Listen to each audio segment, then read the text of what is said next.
Hello? Sorry about the quality of this video, but the internet here at the new house is a little bit spotty, so I'll have to see.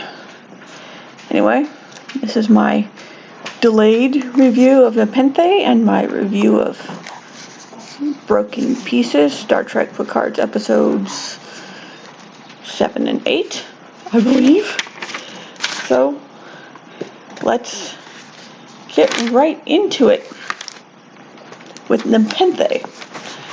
Now, my last review, 2 weeks ago, I asked for one thing. I asked them not to kill Hugh. What did they do? Oh, spoilers, by the way. Having 2 weeks to think about it, I've been able to calm down, move a little bit past my initial emotional reaction. So we'll get to that. Now, Nepenthe, let's start with the La Sirena stuff. I'm not going to be going in chronological order here. This is going to be a little bit scattered. I'm going to talk about each storyline as it goes. La Sirena. Well, Agnes is unraveling. Like I said before, she's no criminal mastermind.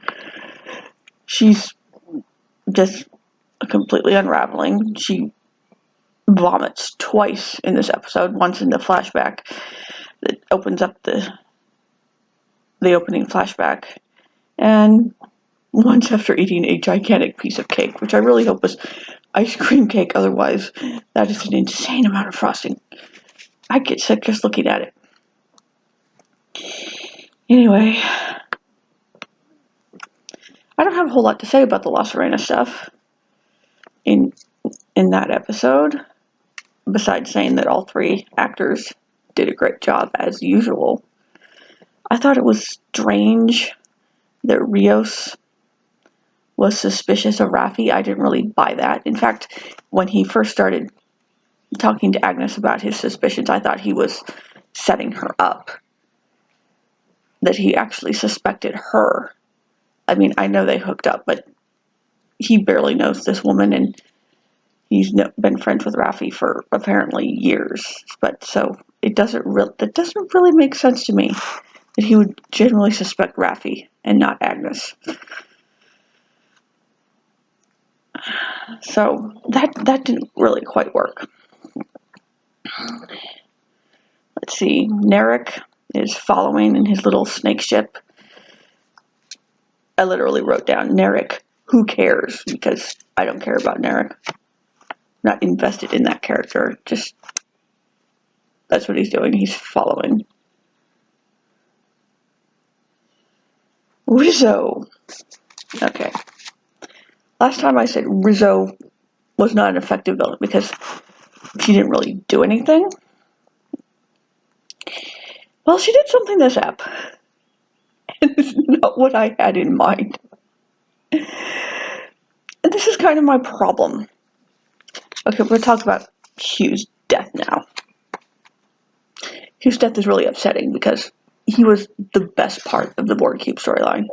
He was the best actor, and that's not a slam on the other actors, but Jonathan Del Arco was the best actor in that storyline, and he did a great job with the scenes here, watching the other XPs get murdered by Rizzo, and he just did to the death scene, just did incredible job. And that's why the death had as much, just had as much impact as it did. But it didn't work for me.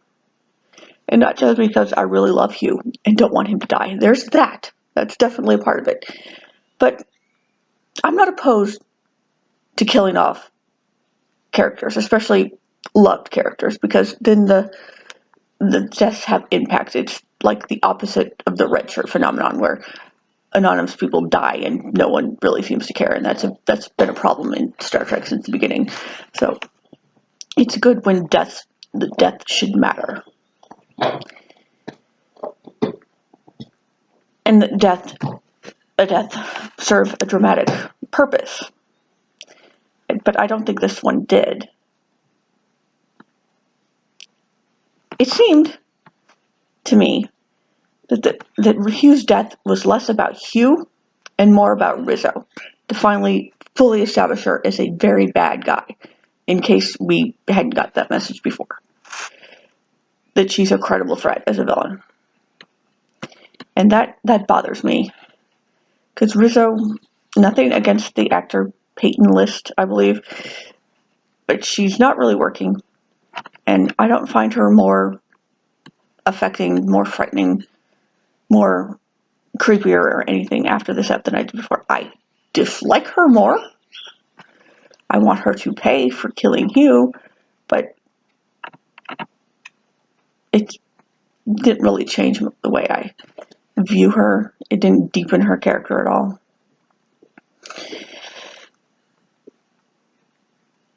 And Hugh's death, despite being really well performed, it would have had more impact if his death scene had been with someone besides Elnor. Now, I like Elnor. Nothing against him, but he's very new. I'm not fully invested in him yet, and more invested in his relationship with Picard. Are we supposed to think that's resolved because of the last episode where because Picard said he didn't want to leave Elnor, and Elnor was happy to hear that? Is that their issue resolved now? Because that's a little weak, if so. And the actor, nothing against him, he's doing a fine job, but Hugh has known Elnor 5 minutes. We haven't known Elnor much longer. So having the death scene be with him instead of, say, Picard does not work. I'm sorry, it didn't work. Death was not satisfying narratively. It didn't seem to serve a plot purpose other than, I guess, getting rid of Hugh. We don't want to deal with Hugh anymore, which is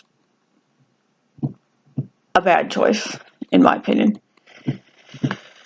So, besides emotional reasons, that did not work. And the scenes on the board cube in Nepenthe are odd. It seems very convenient. The last episode ended with Elnor and Hugh together. And then here, Hugh has been captured. We don't know Hugh. We don't know how. But Elnor is nowhere in sight. Where did he go? And then after Rizzo kills all the XBs and tells Hugh she can't kill him because he's a Federation citizen, she leaves him there alone. And then Elnor just shows up. So where what was he doing? And then later, when Hugh is talking about taking back the cube from the Romulans, that's when Rizzo shows up to overhear. Just very, very convenient. Were they being followed? Tracked somehow? You'd think so, but I don't know. It felt like the storyline could have used a little bit more finesse.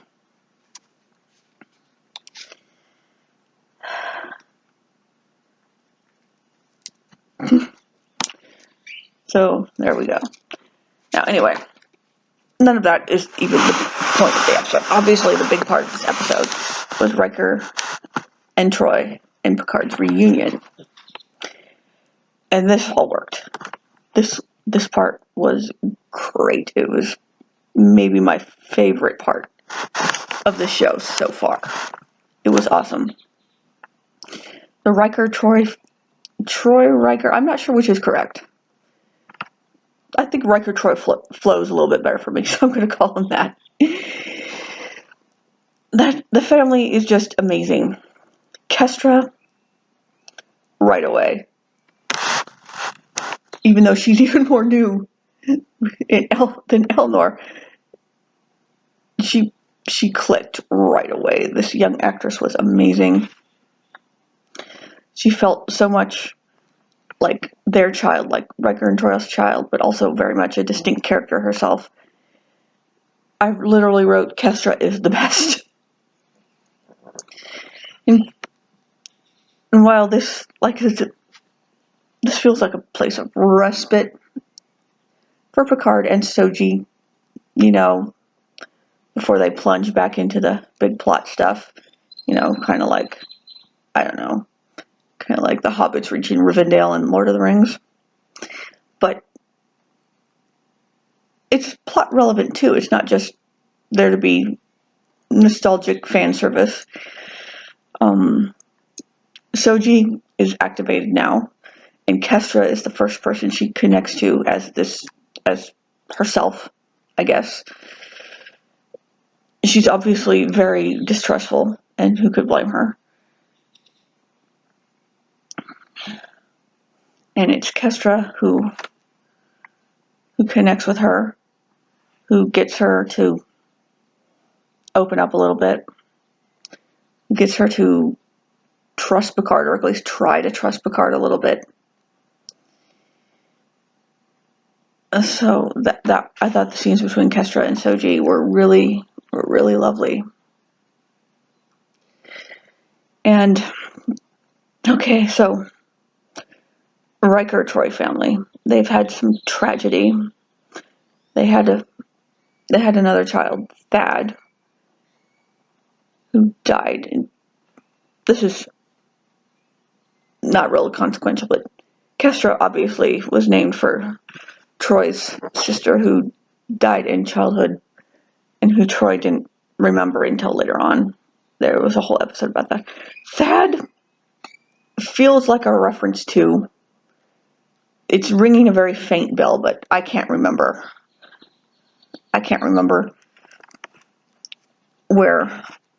why that it seems familiar to me, why that name has some significance. I'll probably figure it out, but anyway.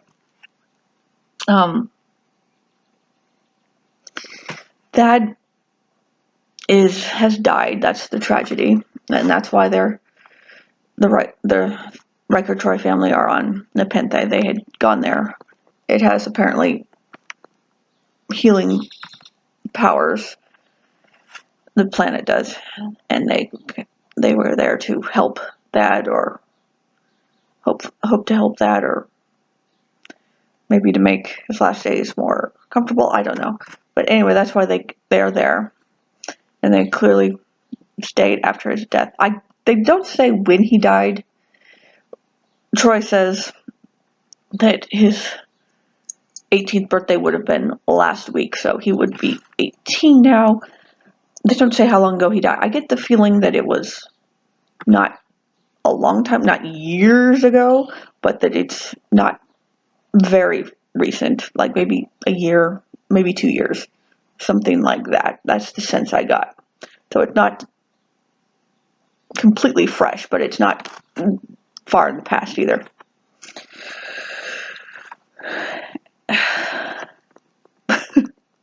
I mentioned the hobbits going to Rivendell in the Lord of the Rings. I must have had that in my mind, because Dad apparently invented 11 languages, and that kind of reminded me of Tolkien, who famously invented his languages and then created a whole mythology, a fictional mythology to explain those languages. And it seems kind of like what Thad did here with the wild girls of the woods and the mind witches of the southern ice. So he sounds brilliant and very imaginative. And the language itself that Vivine, the small snippets we get, it sounds kind of like Elvish a little bit. Even though, it did to me anyway. So I don't know if that's a deliberate nod, but that's where my mind went. Marina Sirtis and Jonathan Frakes were incredible. They were instantly recognizable as Troy and Riker, but also a Troy and Riker who had in which time had passed, and they'd had this whole life, this whole family life. 20 years worth of time has passed, so, and you could feel that not just in their appearance, but in their performances. Really, really got that across. I wrote down here, Riker Troy's give the best hugs. Because I think that's true. The hugs Troy gives Picard, they both give Picard right away when they see them. And then later when they leave, that three-way hug, and then Kestra hugs Soji. It was just really, really amazing. I like their kind of different attitudes towards these new visitors. Riker is a little bit more defensive of Picard to Soji. He's the one that gets a little bit upset when Soji shoves Picard. He's the one later who tells her, I've known this man for 35 years. He's a little bit, I don't want to say upset, maybe a little offended. Well, Troy is unsurprisingly a little bit more empathetic towards Soji, a little bit more understanding of where her head must be at. They have the two of them have a really lovely scene in the garden where Soji eats non-replicated food for the first time. And then Troy explains that real isn't always better, because if it weren't for the synth ban, there would have been a cure for Thad's disease, which, besides making a point to Soji, shows that ban had consequences beyond just the obvious. So I like that bit. And I liked how they, both Riker and Troy could kind of call Picard out a little bit. I mean, we've had people doing that all along. Clancy and Raffi, and even Laris. I miss Laris, by the way, but Laris and Siobhan, but that's not really relevant. But because of the long-standing friendship here, I think Picard is actually a little bit more open to listening.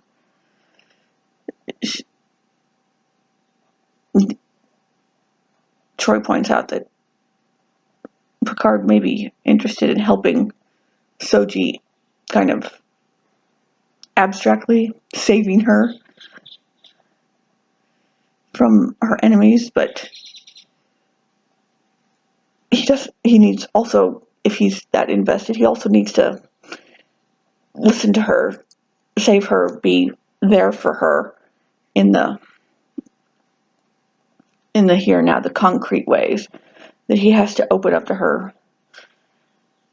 try to understand her, try to have a little bit of empathy for her. Riker points out that Picard isn't a captain here. Can't just expect Soji to follow his orders and do whatever he says. He has to. He's kind of like dealing with a teenager, someone young anyway, and that he needs to be a little bit more humble.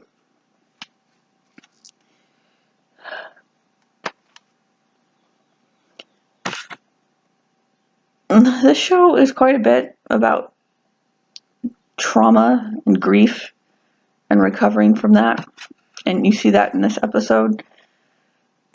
The Riker Troy's obviously their trauma is losing Thad. You see that in all three of them. Picard has a lot of trauma from way back when he was assimilated by the Borg, and more recently from his disillusionment and bitterness over Starfleet's actions. And I guess this really speaks to me.